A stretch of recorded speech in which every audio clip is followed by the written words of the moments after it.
저는 초등학교 1학년 때, 그러니까 8살이 되던 해부터 할아버지와 할머니 손에서 자라게 되었습니다. 그러니까 아버지, 어머니 안 계시고 할아버지, 할머니와 이제 함께 자랐는데, 저희 할머니에 대해서 먼저 소개하자면, 저희 할머니는 저희 아버지를 너무 사랑하셨던 분이에요. 지금까지도 제가 기억하는 할머니는 우리 아버지를 너무나도, 그러니까 아들을 너무나도 사랑하는 분이라서 아들의 아들에게는 그 사랑을 나누어 주실 수 없는 분이었습니다. 오로지 모든 시선이 그러니까 아들에게만 가 있는 거예요.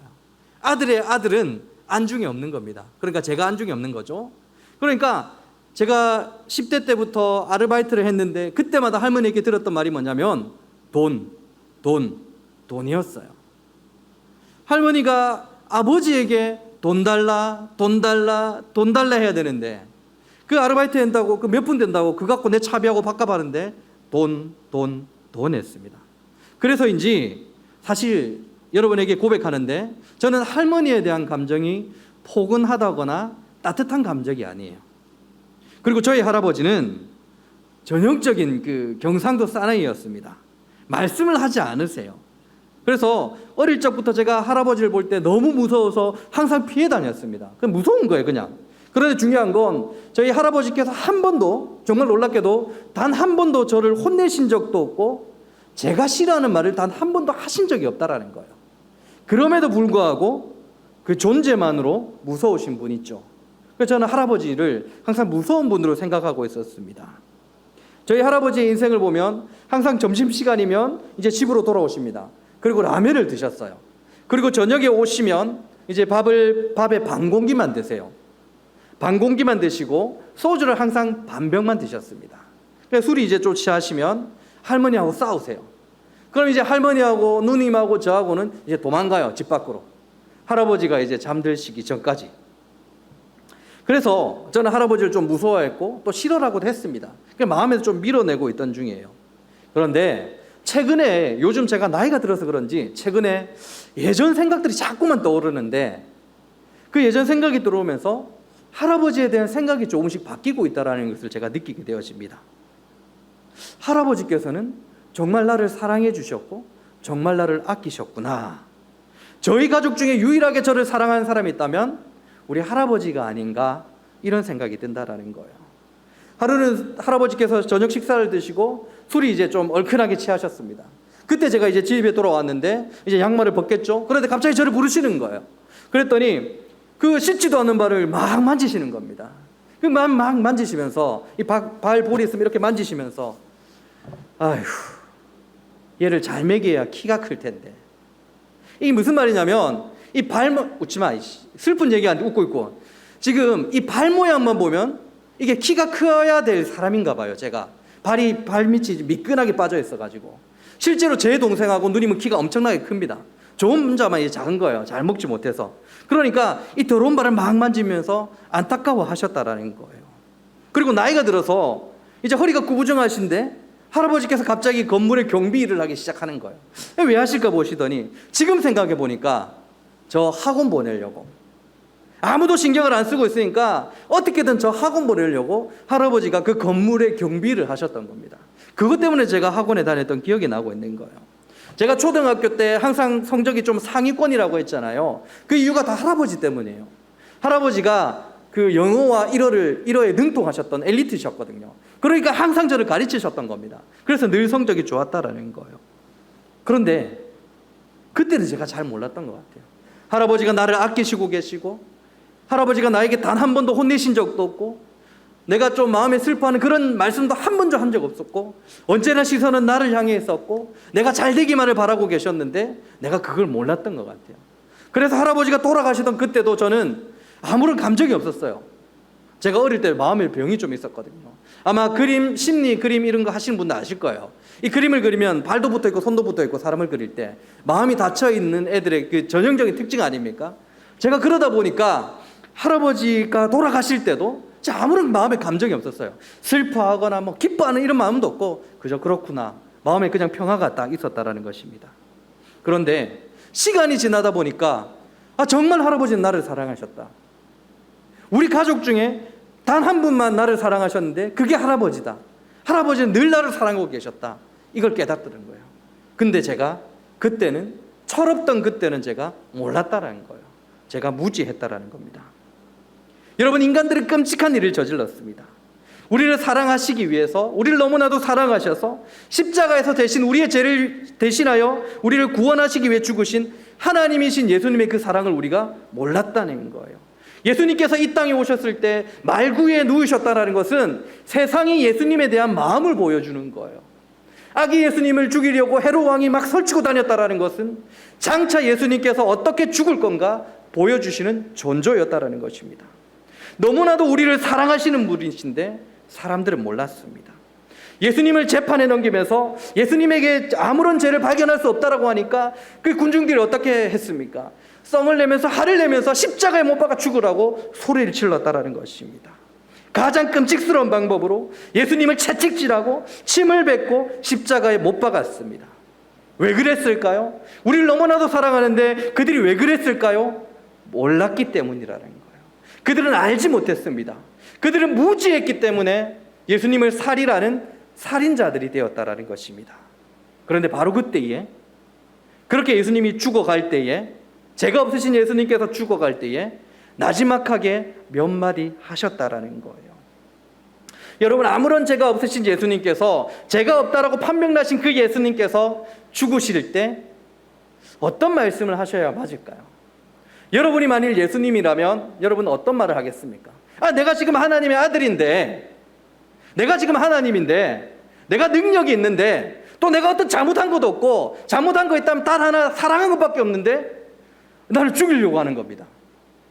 막 채찍으로 때리고 침 뱉고 모욕하고 욕하고 옷도 제비 뽑아서 나눠 가지고 딱 달리다 보니까 어이가 없는 거예요. 아까 내한테 채찍질한 놈 누구야? 이러지 않겠습니까? 못 박은 놈 누구야? 오늘 한때까리 한번 해볼까? 이게 정상이지 않겠습니까? 왜? 나는 죄가 없으니까. 그런데 예수님께서 그러지 않았다라는 거예요. 예수님은 십자가 위에서 나지막하게 7마디 말씀을 하셨다라는 겁니다.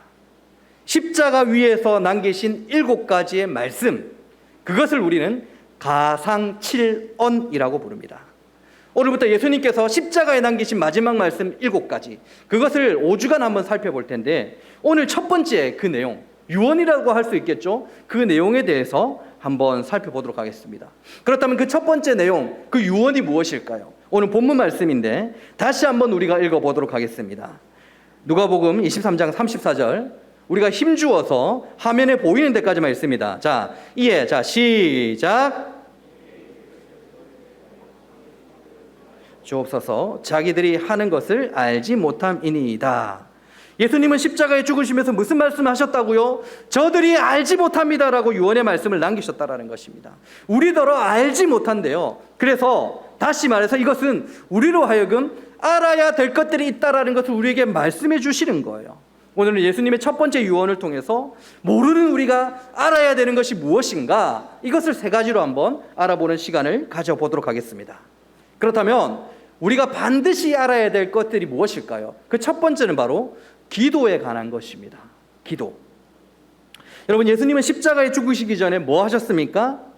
아버지, 저들을 사하여 주옵소서. 자기들이 하는 것을 알지 못함이니이다. 기도하셨습니다. 여러분, 이제 예수님은 병자들에게 손을 뻗어서 그 병자들을 치유할 수 없습니다. 그 이유가 무엇입니까? 십자가에 못 박혀 있기 때문입니다. 복음을 전하기 위해서 사방으로 다니실 수가 없어요. 나무 위에 그 발이 묶여 있기 때문입니다. 사랑하는 제자들에게 말씀을 가르칠 수가 없습니다.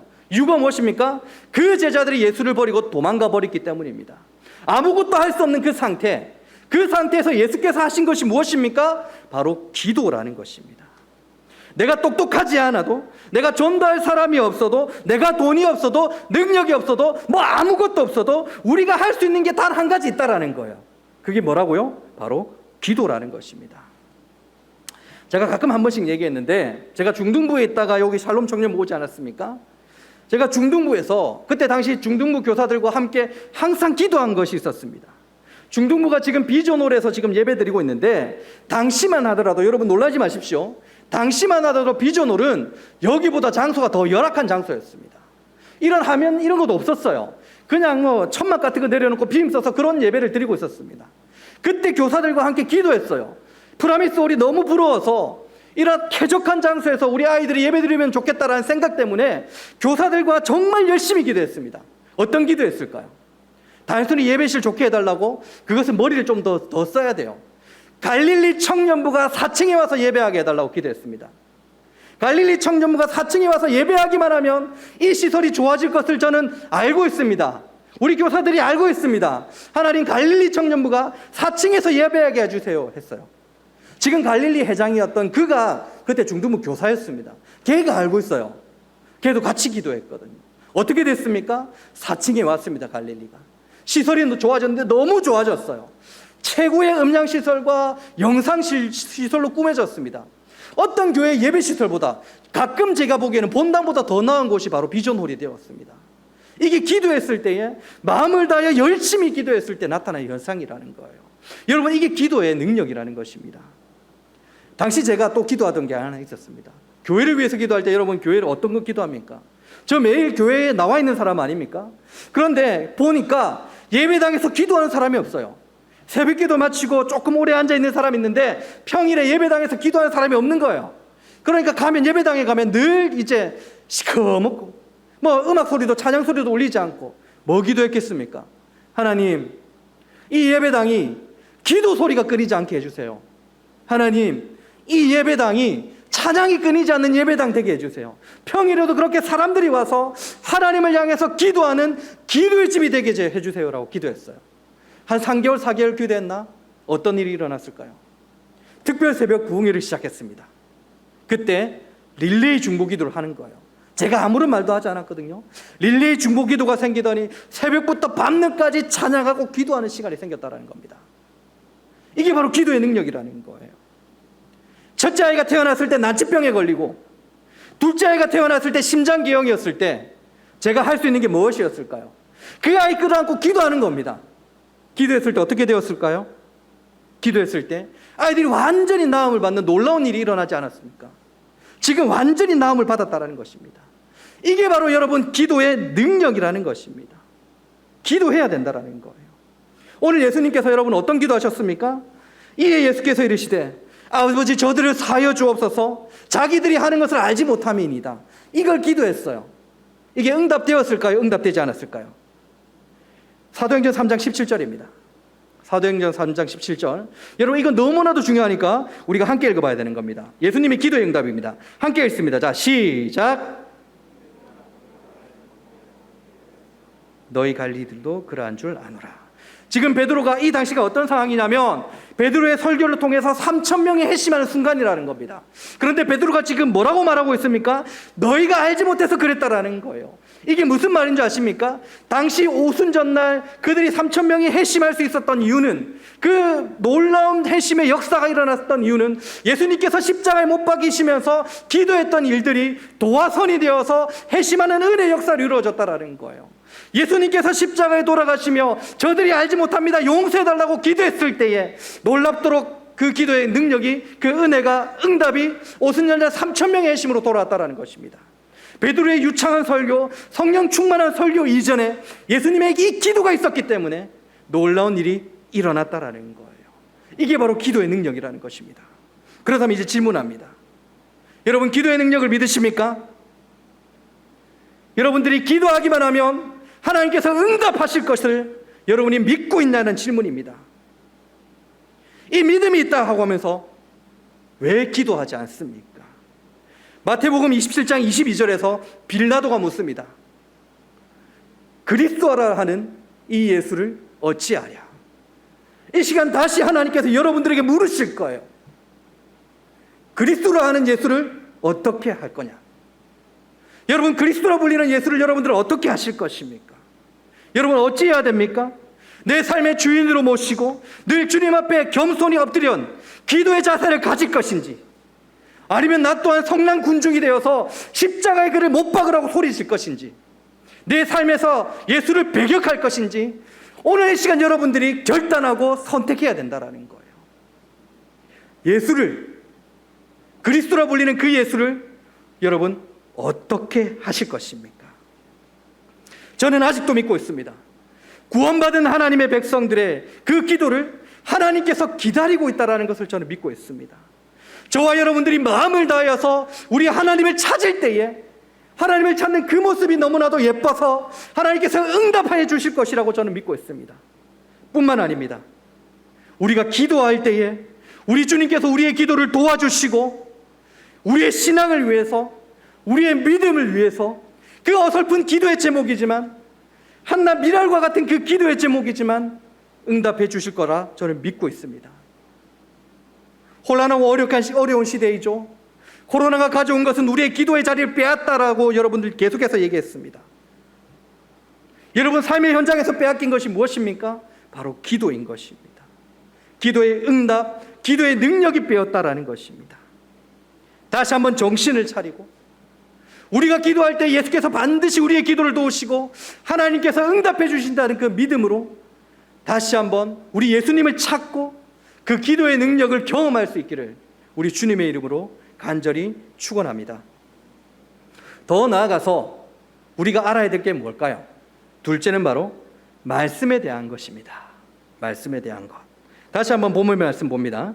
본문의 말씀 제가 읽습니다. 이에 예수께서 이르시되 아버지 저들을 사하여 주옵소서 자기들이 하는 것을 알지 못함이니이다. 여러분, 이 기도는 누구를 대상으로 하는 기도일까요? 지금 이 자리에 앉아있는 저와 여러분들을 대상으로 하는 기도일까요? 아닙니다. 지금 예수님께서 하는 기도는 당시에 예수님을 향해서 조롱하고 침뱉고 죽이려고 하는 이들을 위한 기도라는 것입니다. 그런데 놀라운 사실은 이 장면 자체가 구약의 말씀을 성취하는 과정이라는 것을 여러분 아십니까? 이사야 53장 12절입니다. 이는 그가 자기 영혼을 버려 사망에 이르게 하며 범죄자 중 하나로 헤아림을 받았느니라. 그러나 그가 많은 사람의 죄를 담당하며 범죄자를 위하여 기도하였느니라. 지금 이사야 53장 이 말씀은 예수님에 대한 예언의 말씀이라는 거예요. 이걸 또 말씀에 어떤 내용이 있습니까? 예수님께서 범죄자로 낙인이 찍히어서 그렇게 죽을 것인데 그 범죄자로 낙인 찍힌 예수께서 뭘 한다고요? 범죄자들을 위해서 기도한다라고 얘기하고 있다고요. 이런 이사야서 53장 12절의 말씀이 오늘 본문의 말씀이었던 누가복음 23장 32절의 말씀을 통해서 그대로 성취되고 있는 것입니다. 예수께서 지금 누구를 위해서 오늘 본문 말씀에서 기도하고 있었습니까? 자기를 죽이고 있는 그들을 향해서, 그 원수들을 향해서 기도하고 있는 거예요. 아무런 죄가 없었는 예수였지만 그는 죄인으로 낙인이 찍혔습니다. 범죄자가 되었습니다. 범죄자가 된 예수께서 무엇하고 있다고요? 범죄자들을 위해서 기도하고 있다고요. 말씀을 성취하시는 예수님의 모습을 우리는 발견할 수 있다는 것이에요. 며칠 전이었습니다. 이제 제가 차를 몰고 저희 집에 이제 도착을 했어요. 주차장에. 그런데 제가 사는 아파트는 주차장 공간이 넉넉하지 않아서 이 주차 자리가 정해져 있습니다.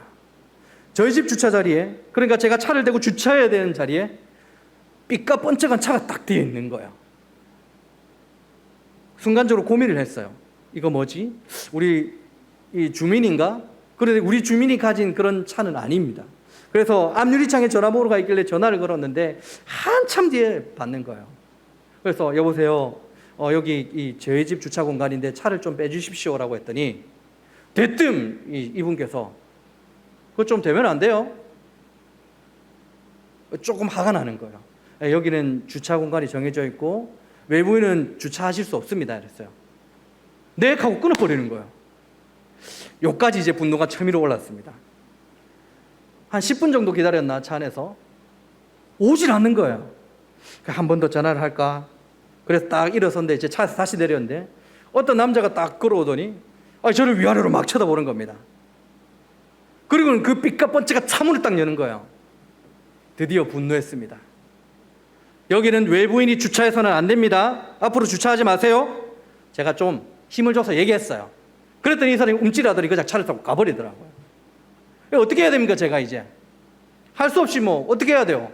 아내한테 일렀죠. 우리 아내는 내 편이 되어줄 거라고 생각하고 아내한테 일렀다라는 것입니다. 그런데 아내가 이렇게 얘기하는 거예요. 목사님 좀 참으시지 그랬어요. 나는 이 아내에게, 옆에 애에게 내 편 좀 들어달라고 지금 얘기한 건데 네 목사인데 왜 안 참노? 이 말하고 있는 거예요. 그래 내 목사입니다. 그죠? 나 목사인데 목사는 말씀대로 살아야죠. 순간 이제 이 열이 폭발해버린 거야. 눈을 짙게 뜨고 그때 하나님께서 지혜를 주셨어요. 저는 분명히 말씀을 성취하고 있었습니다. 아내한테 얘기했어요. 하나님의 말씀은 좌우의 날성검 같아서 혼과 영과 관절과 골수 찌른다. 내가 지금 말로 그 악한 자의 혼과 영과 골수와 관절 찔렀다. 내 목사다. 그대로 성취했다. 말씀대로 살았다. 이 얘기했다라는 것입니다. 여러분, 예수님께서는 잘 보세요. 예수님께서는 말씀을 성취하는 분이십니다. 그런데 지금 십자가에 못 박히기 이전에 그 범죄자가 되어 범죄자를 위해서 기도하시기 이전에 이분이 어떤 일을 했는지 한번 봅시다. 자, 마태복음 9장 2절이었습니다. 침상에 누운 중풍병자를 사람들이 데리고 오거늘 예수께서 그들의 믿음을 보시고 중풍병자에게 이르시되 작은 자여 안심하라 네 제사함을 받았느니라. 누가복음 7장 48절입니다. 이에 여자에게 이르시되 네 제사함을 받았느니라 하시니, 예수님은 분명히 못 박히시기 이전에는 죄인들의 죄를 용서하셨다라는 거예요. 예수님은 직접 죄인들의 죄를 용서하셨습니다. 그런데 오늘 십자가에서 어떻게 하셨습니까? 죄인들의 죄를 용서하지 않으세요. 용서하지 않는 게 아니라 그들을 위해서 기도하고 계신다는 것입니다. 그 이유가 뭐라고요? 이사야 53장 12절의 그 말씀을 성취하시기 위해서. 예수님은 죽으시면서도 그 말씀을 성취하는 모습을 보였다는 거예요. 말씀대로 사셨다라는 것입니다. 이 말씀을 성취하시는 예수님께서는 지금도 여전히 당신이 하신 말씀과 하나님께서 하신 그 말씀들을 성취하시기 위해서 계십니다. 지금도 여전히 히브리서 7장의 그 말씀처럼 자기를 힘입어 나오는 자들을 구원하며 그들을 위하여 하나님 앞에서 간구하신다는 그 말씀들을 성취하고 계신다라는 거예요. 예수께서 말씀을 성취하고 계시기 때문에, 예수께서 말씀대로 살아가시고 지금도 계시기 때문에 희망이 없고 소망이 없고 아무런 능력 없고 늘 찌질하게 살고 있는 저와 여러분들에게 희망이 있다라는 것입니다. 아직도 예수께서 말씀을 성취하고 계시기 때문에 우리의 어떠한 모습과도 상관없이 예수님은 우리를 위해서 하나님 앞에서 간구하고 계시기 때문입니다. 여러분, 저와 여러분들이 소망이 없습니까? 저와 여러분들에게 희망이 없고 미래가 없습니까? 모르기 때문이라는 거예요. 우리가 알지 못하기 때문이라는 겁니다. 오늘 우리가 알아야 될 게 무엇입니까? 말씀을 성취하신 예수님께서는 지금도 여전히 말씀을 성취하고 계신다라는 거예요. 지금도 여전히 저와 여러분들 위해서 하나님 앞에서 얼굴과 얼굴을 대면하여서 우리를 위해서 간구하고 계시는 중이라는 것입니다. 우리가 찌질하여서 죄에 넘어지고 있을 때에도 그 말씀을 성취하고 계시기 때문에 우리에게 소망이 있고 우리에게는 미래가 있다라는 것입니다. 말씀을 성취하신 예수님, 지금도 우리를 위해서 말씀을 성취하고 계신 그 예수님, 그 앞에 우리의 삶을 이제는 좀 내어드릴 수 있길 바랍니다. 아니, 이제는 나를 위한 예수님이 계신다는 그 사실을 좀 믿음으로 고백할 수 있길 바랍니다. 그리고 그 고백이 있을 때, 그 믿음이 있을 때에 우리 역시도 예수님처럼 말씀을 성취하는 인생이 될 수 있다는 것입니다. 이제 마지막입니다. 마지막으로 우리가 알아야 되는 것은 바로 죄와 용서에 대한 것입니다. 죄에 대한 개념과 용서에 대한 개념을 말하는 거예요. 여러분, 죄라는 것은 하나님과 우리 사이를 가로막는 벽이라는 것을 아시죠? 죄가 있을 때 우리는 절대로 하나님께 나아갈 수 없는 거예요. 죄가 있을 때 우리는 절대로 하나님과 친밀한 관계 속에 있을 수 없습니다. 정말 무서운 말씀이 있습니다. 민수기 15장의 말씀을 보면 부지 중에 지었던 죄라도, 그러니까 우리가 모르고 지었던 죄라도 반드시 회개해야 된다는 것을 우리에게 말씀하고 있는 거예요. 그러니까 무지하다라는 것은 무죄가 아니라는 겁니다. 내가 모른다고 해서 그게 죄가 아닌 건 아니라는 거예요. 부지 중에 지었던 죄들도 다 회개해야 된다는 것입니다. 그만큼 죄에 대한 기준, 하나님의 높은 기준을 우리가 알 수 있는 거예요. 시편 19편 12절입니다. 나를 숨은 허물에서 벗어나게 하소서. 나를 숨은 허물에서, 그러니까 내가 모르고 지은 이 죄에서 벗어나게 하소서. 용서하소서. 하나님의 마음에 합한 자라고 불리는 다인 역시도 내가 모르고 지었던 죄들에 대해서 하나님 앞에 회개하는 모습을 보이고 있다는 것입니다. 이처럼 이 죄 문제는 심각한 것이기 때문에 우리가 모르고 지었던 그 죄 문제까지도 하나님께 용서를 구하며 우리가 기도해야 되는 것입니다. 그만큼 하나님의 기준이 높기 때문이에요. 그런데 우리가 이때보다 더욱더 긴장해야 되는 것이 무엇이 아십니까? 이제는 우리가 모른다고 할 수 없는 지경이 되었기 때문입니다. 이제는 우리가 부지 중에 죄를 지었다라고 할 수 없기 때문이에요. 왜냐하면 하나님께서는 충분히 넉넉하게 완벽하게 우리가 알아야 될 모든 것들을 우리에게 말씀해 주셨기 때문입니다. 이 성경에서 하나님이 모든 것들을 우리에게 말씀해 주셨기 때문에 내가 모른다고 말할 수가 없는 거예요. 이제는 내가 몰라서 그랬습니다라는 것은 누군가 나에게 말씀해 주지 않았기 때문이다라고 변명할 수 없어요. 내가 모르고 있습니다라는 것은 내가 게으릅니다라는 고백밖에 될 수 없다라는 것입니다. 내가 주일 예배 잘 드리고 내가 말씀을 잘 듣는 그 자리에서도 내가 기도하고 있다 하면서도 여전히 그 모습인 그대로인 이유는 무엇일까요? 내가 모르기 때문이라는 것을 인정할 수밖에 없기 때문입니다. 여러분 왜 모르세요? 다시 한번 말씀드립니다. 무지는 무죄가 아닙니다. 무지는 이제는 게으른 겁니다. 열심히 하나님의 말씀을 읽어야 되는 거예요. 열심히 이제는 하나님에 대해서 알아야 되고 열심히 하나님 앞에 우리가 나가야 된다는 것입니다. 몰라서 그랬다. 더 이상은 용납되지 않는 시대라는 겁니다. 그만큼 우리가 긴장하고 살아야 된다는 거예요. 뿐만 아니라 우리가 가져야 될 죄에 대한 이 개념이라는 것은 성경을 통해서 우리가 확인하는 것에 한 가지 있죠. 예수께서는 우리의 모든 죄를 대신 짊어지시고 십자가에 죽으셨다는 것입니다. 우리가 이 사실을 믿는다면 우리의 모든 죄가 다 용서를 받았다라는 것을 믿는 것입니다. 자, 이게 너무나도 중요해요. 제가 지금 어디에 강조점을 주고 있습니까? 모든 죄라는 것입니다. 모든 죄. 여기서 말하는 모든이라는 것은 과거와 현재와 미래에 지었던 모든 죄까지도 얘기하라는 거예요.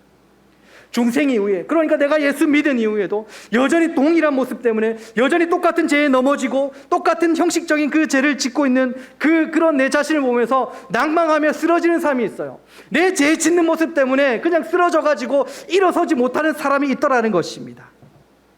그 사람들은 아직 죄 용서에 대해서 개념을 잘 모르는 거예요. 물론 우리는 죄에 대하여, 내가 짓는 죄에 대하여 안타까운 마음을 가져야 되는 것입니다. 그러나 예수께서 나의 모든 죄를 대신하여 짊어지심을 믿는다면 이미 나는 용서받은 사람이라는 것을 믿어야 된다는 것입니다. 우리 잘 생각해 봅시다. 예수님께서 십자가에 돌아가셨을 때에, 예수께서 나의 죄를 위하여 십자가에서 죽으셨을 때에 저와 여러분들은 이미 태어나지도 않은 상태였어요. 저와 여러분들은 이미 죄를 짓고 있던 상태도 아니었어요. 우리는 존재 자체도 없는 상태였다는 것입니다. 예수께서 십자가에 돌아가셔서 용서하셨을 때는 이미 우리의 모든 미래에 짓던 그 죄들을 용서하신 대속의 은혜라는 것입니다. 우리가 이 개념을 알아야 된다는 거예요. 내가 주일 예배 잘 드리고 예수께 내 삶을 드리겠다고 결단을 했음에도 불구하고 삶의 자리에서 자주 넘어지는 자신의 모습 때문에, 습관적인 죄 문제 때문에 스스로 실망하더라도 우리의 죄가 용서받았다는 사실에는 변함이 없다라는 거예요. 우리의 모든 죄를 위하여 십자가에서 죽으셨습니다. 우리에게 바로 이러한 알미, 우리에게 믿음으로 남아있을 때 우리는 죄의 자리에 있다 하더라도 기도할 수 있는 거예요. 우리의 모든 죄가 용서받았다는 것이 얼마나 위대한 하나님의 십자가의 은혜인가, 이것을 묵상하면서 여러분들이 은혜 받으시길 바랍니다. 뿐만 아니라 제가 용서에 대한 개념도 있다라고 했죠. 이걸 알아야 됩니다. 용서에 대해서 제가 알아야 된다고 말하는데, 제가 의도하는 용서는 예수께서 우리를 용서해 주는 그 용서를 말하는 게 아니에요. 우리가 해주는 용서를 말하는 것입니다. 우리가 해주는 용서. 성경을 보면 원수를 사랑하라고 하지 용서하라고는 하지 않습니다. 그럼 용서는 어떻게 해야 되는 것입니까? 누가복음 17장 3절과 4절입니다. 너희는 스스로 조심하라. 만일 네 형제가 죄를 범하거든 경고하고 회개하거든 용서하라. 만일 하루에 7번이라도 네가 죄를 짓고 7번 네게 돌아와 내가 회개하노라 하거든 너는 용서하라 하시더라. 예수님께서 우리에게 어떻게 용서하라고 하십니까? 회개하거든 용서하라 말씀하시는 거예요. 왜냐하면 회개하지도 않았는데 용서를 한다는 것은 내 마음이 넓다는 뜻이 아니라 예수님을 믿는 우리가 하나님의 의를 무시하는 것이 될 수도 있기 때문이라는 것입니다. 그래서 나에게 7번 죄를 짓더라도 그가 7번 돌아와서 회개하노라고 말하면 그를 용서하라는 거예요. 회개의 열매가 있다면 그를 용서하라는 것입니다. 그러나 가벼운 죄 하나를 저질렀어도 회개하지 않았다면 용서하지 말아라는 거예요. 그러므로 우리가 해야 될 일이 무엇이라고 가르쳐주고 있습니까? 예수님처럼 그들을 위해서 기도하라는 것입니다. 여러분, 오늘 예수님께서 보여주신 모습은 어떤 모습이십니까?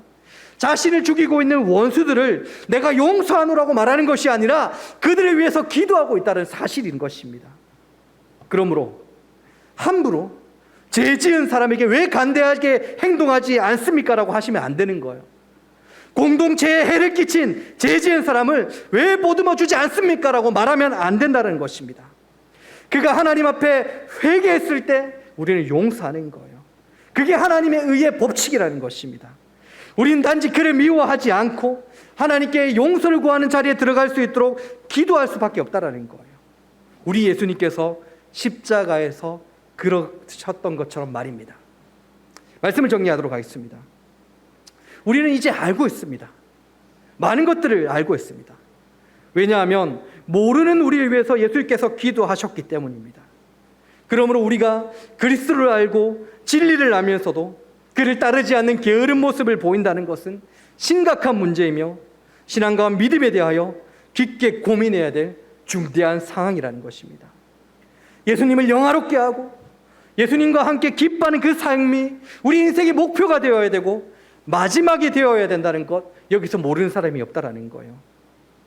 우리는 이미 알고 있습니다. 우리는 너무나도 잘 알고 있습니다. 그런데 삶의 자리에서 너무나 쉽지 않죠. 오늘 우리가 함께 부를 찬양의 가사를 보면 이런 말이 있습니다. 고단한 삶 때문에 은혜가 사라졌대요.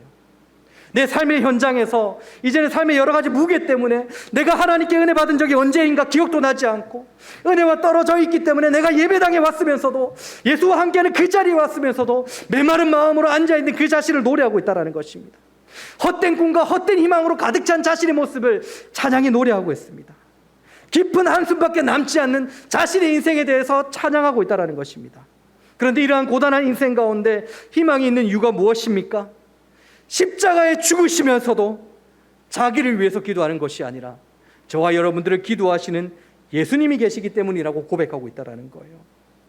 내가 기도해야 된다는 것을 알면서도 기도하지 않고 기도 응답에 대한 간증의 얘기를 들으면서도 그것은 내 자신의 이해가 되지 않는다는 불신앙을 가지고 있고 말씀대로 살아간다는 것은 현재 삶에 어울리지 않다, 맞지 않다라는 핑계도 있고 그렇게 내가 예수님과 점점점 멀어져다 보니 그렇게 은혜와 멀어져 있다 보니 메마른 마음으로 하는 신앙생활이 되어 있지는 않습니까? 형식적으로 습관적으로 이 자리에 앉아 있는 것은 아니냐는 말입니다. 여러분 지금 텅 빈 마음으로 이 자리에 앉아 있는 것은 아닙니까? 그래서 오늘날 예수님은 동일하게 말씀하고 계시는 중이라는 것입니다. 하나님, 저들을 알게 하여 주옵소서. 우리가 무엇을 모릅니까?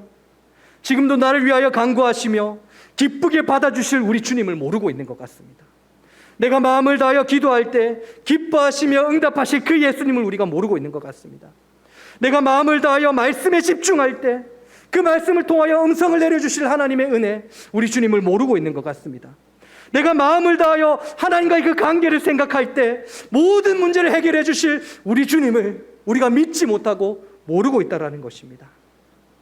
이 시간 함께 찬양하며 기도할 때에 무지한 자에게 지혜를 주실 십자가 우리 주님을 바라보며 응답을 경험할 수 있기를 우리 주님의 이름으로 축원합니다.